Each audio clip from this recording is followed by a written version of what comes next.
Hey everyone, another little check-in here from Six and a Half Consulting. I just got back from lunch with a good friend of mine. Her name is Lana. And Lana was telling me about something that I think could probably resonate with a lot of people when it comes to job experiences. She had taken a job a couple years ago for a company that was really right up her alley, in the sense that it met a lot of ostensibly what she thought her needs were. You know, the first was she's really good at business development, and this organization gave her almost free realm, I guess, in her ability to go and search out new business and really chart her own course, and checking in, obviously, with her superiors. But there was no sense of micromanagement, and there was a lot of free rein, as it were, in her ability to actually execute what she was hired for. And as an entrepreneur in spirit, this was really awesome for Lana, because she worked really, really well in those situations, and her employer recognized that kind of the more freedom that they gave her in what she's good at, without having to micromanage her, the more she would flourish. And that's exactly what she did. She brought in lots of business, $2 million worth of business in a couple months for this organization, if by no other fact that she was allowed to go do what she was good at without being micromanaged. The other thing that really appealed to Lana was this company's dedication to its why, its core mission in existence.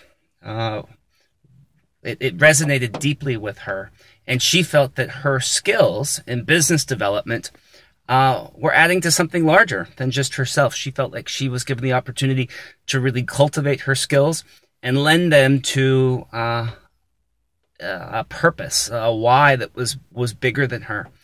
And that was fulfilling for her. And it was fulfilling for other people in the organization too. They really, really believed why it is that they existed, and they each really intimately knew, each one of them, why it was that their particular skills lended themselves to something bigger, more powerful than what they could each individually accomplish. And so that was very powerful, that lending of oneself to something bigger. And for Lana, that certainly was the case. The third piece, though, for her, that ultimately ended up being the demise of this organization, was its fundamental inability to treat its employees well. And I talk a lot about this. But in this particular case, the CEO had a particular strategy that he was looking to implement, and hired a VP to go and implement that strategy. And upon arrival, the VP ruffled a lot of feathers. There were charges, or allegations, I should say, of sexual harassment and bullying.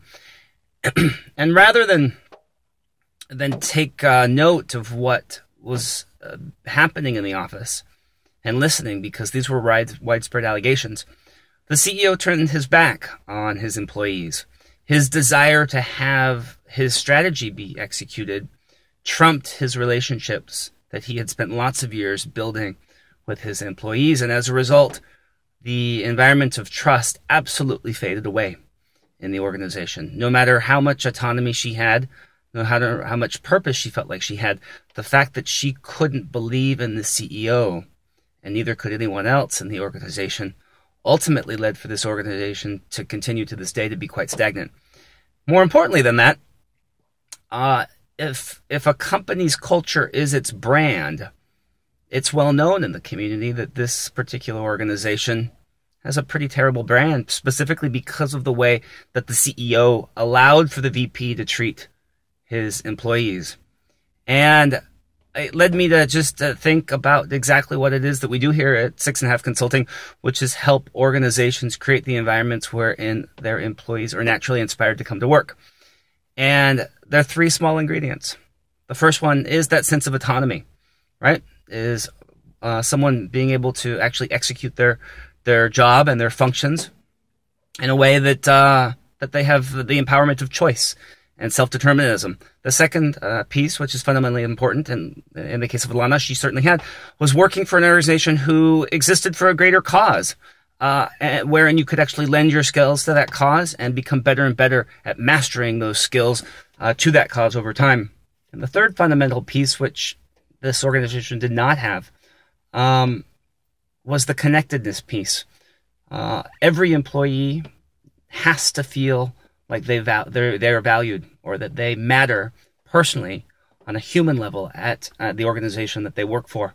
They need to feel connected to their colleagues. They need to feel connected to their bosses and ultimately to the executives that run the organization.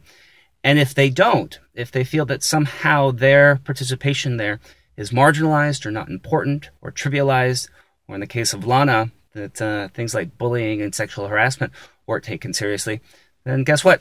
People aren't going to come to work in a spirit of actually wanting to participate. And that's sad for Lana, and it's true for most organizations. So if you're looking to build a culture, one where people want to come to work, keep three things in mind. Build a place where autonomy is built into a person's job function.